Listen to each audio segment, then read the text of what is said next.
Hi friends, welcome to our channel. Karthika Deepam serial next ఎపిసోడ్లో ఏం జరగబోతోందో ఈ వీడియోలో చూసి తెలుసుకుందాం. దాసు ఇంట్లో నుంచి వెళ్ళిపోయాడని తెలిసి ఆశ్చర్యపోయిన దీప అసలేం జరిగింది అని తెలుసుకోవడానికి ఈ వీడియోని స్కిప్ చేయకుండా ఎండ్ వరకు చూసేయండి.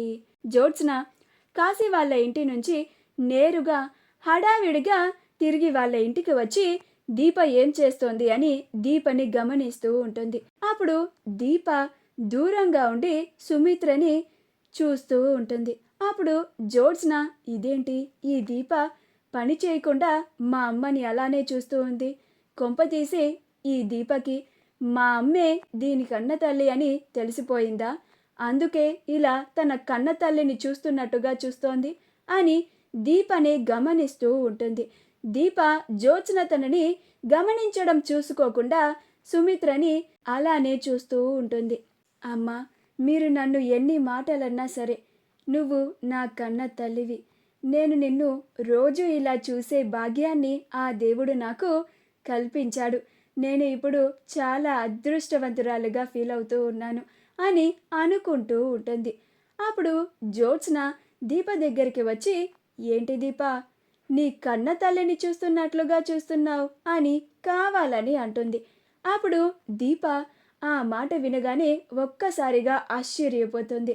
ఇదేంటి జ్యోత్స్న నా కన్న తల్లిని చూస్తున్నట్లుగా చూస్తున్నాను అని అంటుంది. ఈ జ్యోత్స్నకి నాకు నిజం తెలిసిపోయిందేమో అని అనుమానం వచ్చిందా, అందుకే ఇలా మాట్లాడుతుందా అని అనుకొని, ఏంటి జ్యోత్స్న ఏమంటున్నావు అని అంటుంది. అప్పుడు జ్యోత్స్న, అదే దీప, మా అమ్మని ఇందాక నుంచి అలానే చూస్తున్నావు కదా, నువ్వు చూస్తున్న విధానం చూస్తూ ఉంటే నీ కన్న తల్లిని నువ్వు చూస్తున్నట్లుగా అనిపిస్తుంది, అందుకే అలా అన్నాను అని అంటుంది.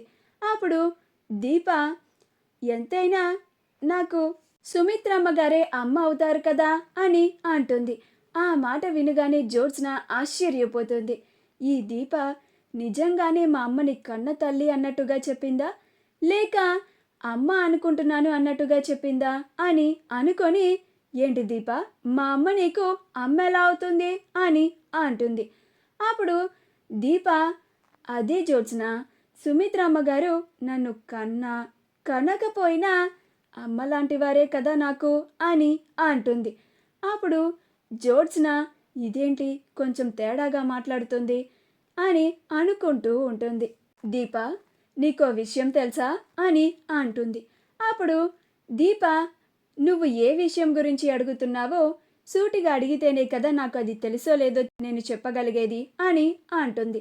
అప్పుడు జ్యోత్స్న, అదే మీ దాసుబాబాయ్ ఉన్నాడు కదా అని అంటుంది. అప్పుడు దీప, దాసుబాబాయ్ కాదు, నీకు కన్న తండ్రి జ్యోత్స్న అని అనుకుంటూ ఉంటుంది. అప్పుడు జ్యోత్స్న, ఆయన ఇంట్లో నుంచి వెళ్ళిపోయాడంట అని అంటుంది. ఆ మాట వినగానే దీప ఆశ్చర్యపోతుంది.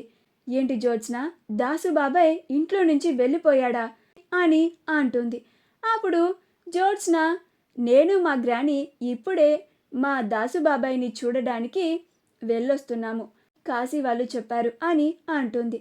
అప్పుడు దీప వెంటనే విషయాన్ని కార్తీక్ బాబుకి చెప్పాలి అని అక్కడి నుంచి వెళ్ళిపోతుంది. అప్పుడు జ్యోత్స్న, ముందు ఆ దాసుగాడు ఎక్కడెక్కడ తిరుగుతున్నాడో కనుక్కోవాలి, వాడిని పట్టుకొని తీరాలి అని అనుకుంటూ ఉంటుంది. దీప కార్తీక్ దగ్గరికి వెళ్ళి, కార్తీక్ బాబు వెంటనే మీతో మాట్లాడాలి అని కార్తీక్ని పక్కకి తీసుకొని వచ్చి, దాసుబాబాయ్ ఇంట్లో నుంచి వెళ్ళిపోయాడంట అని చెప్తుంది. అప్పుడు కార్తీక్ ఆ మాట వినగానే ఆశ్చర్యపోతాడు. ఏంటి దీప, నువ్వు చెప్పేది నిజమా అని అంటాడు. అప్పుడు దీప, అవును కార్తీక్ బాబు, ఆ జ్యోత్స్నే చెప్పింది అని అంటుంది. మా వీడియో కనుక మీకు నచ్చినట్లయితే లైక్ చేయండి, షేర్ చేయండి, మా ఛానల్ని సబ్స్క్రైబ్ చేసుకోండి, పక్కనే ఉన్న బెల్ ఐకాన్ని క్లిక్ చేయడం మాత్రం మర్చిపోకండి.